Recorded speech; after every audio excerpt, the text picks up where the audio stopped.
Good morning students, ज्ञानगार की online class में आप सभी का स्वागत है। पिछले लेक्चर में हम डायमेंशंस के एप्लीकेशन के बारे में स्टडी कर रहे थे और जो हमारा एप्लीकेशन है, लास्ट एप्लीकेशन चल रहा था डायमेंशन मेथड का यूज करते हुए एक सिस्टम को दूसरे वन यूनिट सिस्टम को दूसरे यूनिट सिस्टम में क्या करना, कन्वर्ट करना। तो उससे रिलेटेड हमने कुछ क्वेश्चन भी किए थे, आज और एक दो क्वेश्चन करेंगे तो उससे आपको जो है अच्छे से समझ में आ जाएगा। Question number 1, convert 1 joule into अर्ग। कन्वर्ट 1 जूल इनटू अर्ग। तो हमें आज कन्वर्ट करना है 1 जूल को अर्ग में कन्वर्ट करना है। तो अब सबसे पहले आपको ये पता होना चाहिए कि जूल और अर्ग किसकी यूनिट है। जूल किसकी यूनिट है? वर्क की यूनिट है। तो वर्क की जो यूनिट है, तो यहाँ पे इनडायरेक्टली हमें दे रखा है कि वर्क की वैल्यू 1 जूल दे रखी है, तो उसको हमें अर्ग में कन्वर्ट करना है। जैसे हमने फोर्स की वैल्यू चेंज की थी, 1 न्यूटन को हमने डाइन में कन्वर्ट किया था, उसी तरह से तो यहाँ ये किसकी वैल्यू दे रखी है। यहाँ फिजिकल क्वांटिटी कौन सी है? फिजिकल क्वांटिटी यहाँ पे वर्क, और वर्क की डायमेंशन होती है m1 L2 T-2। तो यहाँ पे हम ले सकते हैं a की वैल्यू कितनी हो जाएगी 1, b की वैल्यू हो जाएगी 2 और c की वैल्यू कितनी हो जाएगी -2। आगे बात समझ में। अब हमें पता होना चाहिए जूल और अर्ग कौन कौन से, मतलब जूल और अर्ग जो है मेजरमेंट के कौन से सिस्टम में आती है। तो जूल आती है MKS में और अर्ग आती है CGS में, ये हमें पता होना चाहिए। तो जूल को अर्ग में कन्वर्ट करना है, मतलब MKS को CGS में बदलना है। ये MKS में वर्क की यूनिट होती है जूल और CGS में वर्क की यूनिट होती है, वो होती है अर्ग। यहाँ जूल को अर्ग में, MKS को CGS में बदलना है, चेंज करना है। तो जैसा कि मैंने आपको बताया, यहाँ पे आप लिखो MKS, यहाँ पे आपको लिखना है CGS। यहाँ पे N1 की वैल्यू दे रखी है 1 और N2 की वैल्यू हमें निकालनी है। तो फर्स्ट जो है यूनिट है, तो फर्स्ट यूनिट में मास लेंगे m1, लेंथ लेंगे L1, टाइम लेंगे T1, ठीक है। और सेकंड जो यूनिट है उसमें मास लेंगे m2, लेंथ लेंगे L2, टाइम लेंगे T2, समझ गए। तो यहाँ पे ये क्या है, MKS है, तो MKS में मास को किसमें मेजर करते हैं? kg में, लेंथ को मीटर में, टाइम को सेकंड में। इसी तरह CGS में मास को मेजर करते हैं ग्राम में और लेंथ को सेंटीमीटर में और टाइम को सेकंड में हम क्या करते हैं? मेजर करते हैं। अब हमें फाइनली एक चीज पता होनी चाहिए, जूल को अर्ग में कन्वर्ट करना है, MKS को CGS में बदलना है। तो MKS को CGS में कन्वर्ट करेंगे तो kg को ग्राम में, तो जैसा कि हमें पता है 1 kg में 10³ ग्राम होते हैं और 1 मीटर में 10² सेंटीमीटर होते हैं और सेकंड तो दोनों में इक्वल ही है, ठीक है। इसके बाद हमारे पास एक फॉर्मूला होता है, वो हमें फॉर्मूला अगर पता है N2 N1 m1 m2 की पावर a, L1 L2 की पावर b, T1 T2 की पावर c। ये फॉर्मूला पता है, ये सारी चीजें आपको पता है, तो इस फॉर्मूले में वैल्यू इनपुट कर देंगे तो हमारे पास फाइनल आंसर आ जाएगा। यहाँ पर वर्क, क्योंकि जूल जो है वर्क की यूनिट है, तो फिजिकल क्वांटिटी दे रही थी वर्क। अब डायमेंशन मेथड यूज करना है, तो वर्क की डायमेंशन होती है m1 L2 T-2। तो यहाँ a की वैल्यू होगी 1, b की वैल्यू होगी 2, c की वैल्यू होगी -2। तो अब हम क्या करेंगे, देखो सॉल्व करेंगे। m2 n1 की वैल्यू दे रखी है हमारे पास 1, तो यहाँ पे लिखेंगे 1। m1 दे रखा है kg, m2 दे रखा है ग्राम, तो यहाँ पे लिखेंगे kg/ग्राम और a की वैल्यू कितने दे रखी है 1, तो यहाँ पे लिख देंगे 1। इसी तरह L1 मीटर में और L2 सेंटीमीटर में, तो यहाँ पे हम लिखेंगे मीटर/सेंटीमीटर और b की वैल्यू दे रखी है 2, तो यहाँ पे लिख देंगे 2। इसी तरह T1 सेकंड, T2 सेकंड, तो यहाँ लिखेंगे सेकंड/सेकंड, तो इसकी c की पावर है -2।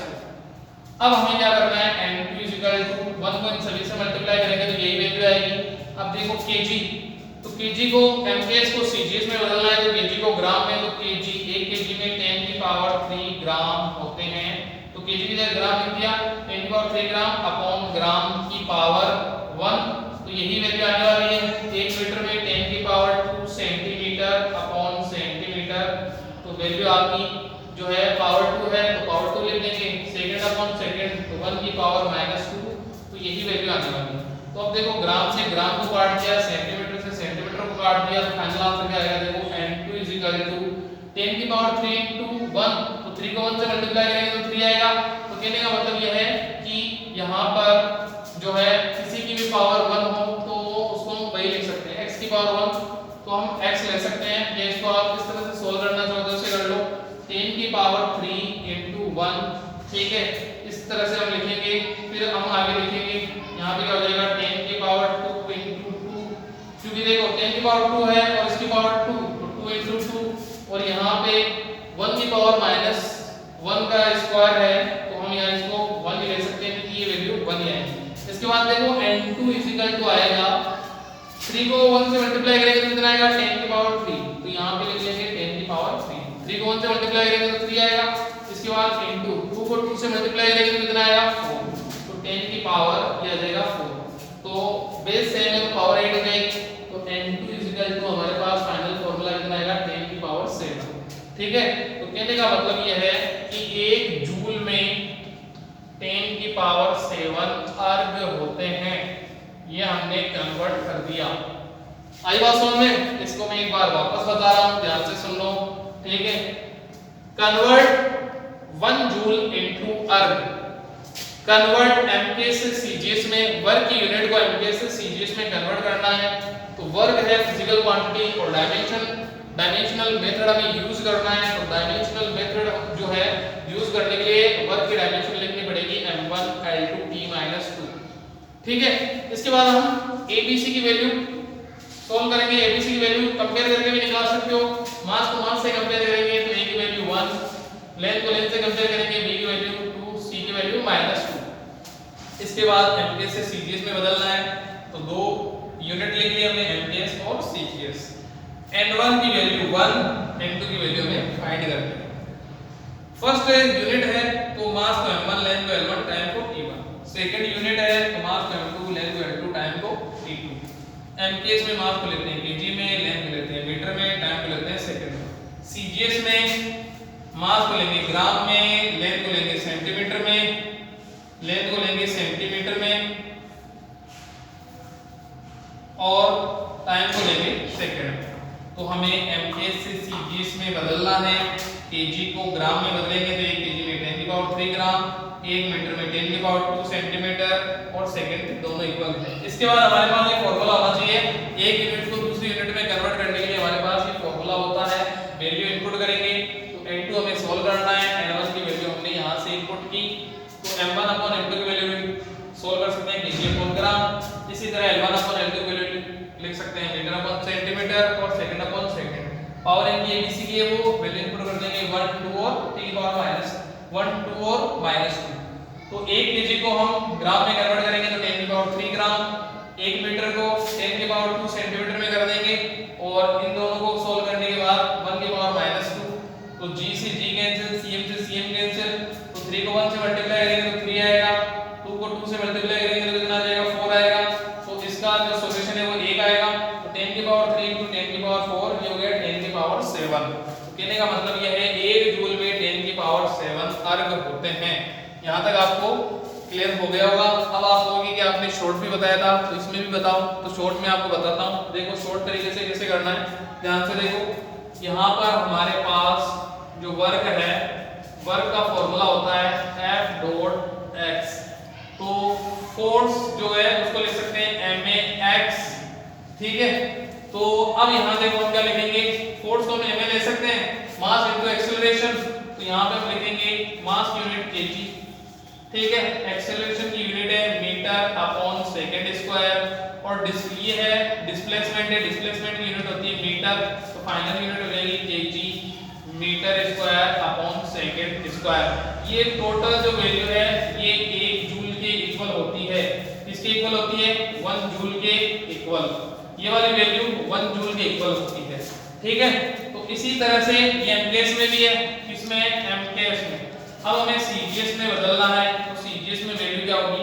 सीजीएस में हमारे पास वैल्यू जो होगी वो होगी केजी की जगह हम क्या ले सकते हैं? ग्राम, मीटर की जगह सेंटीमीटर का स्क्वायर अपॉन सेकंड का स्क्वायर। तो ये वाली वैल्यू जो होगी वो होगी अर्ग के इक्वल। किसके इक्वल होगी? अर्ग के इक्वल। तो अब हम देखो कैसे सॉल्व करते हैं।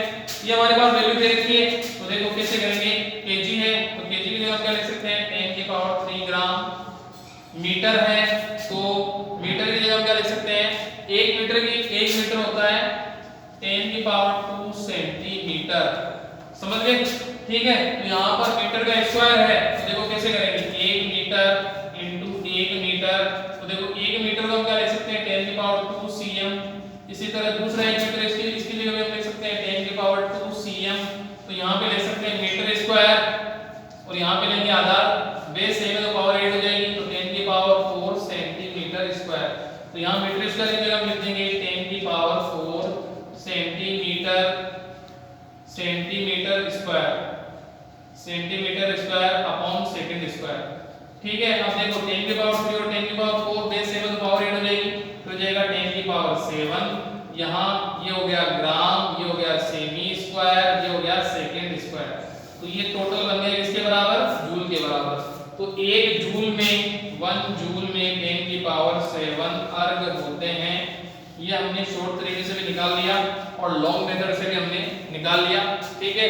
एक क्वेश्चन और करेंगे वो हम नेक्स्ट वीडियो में करेंगे। Okay, thank you, bye.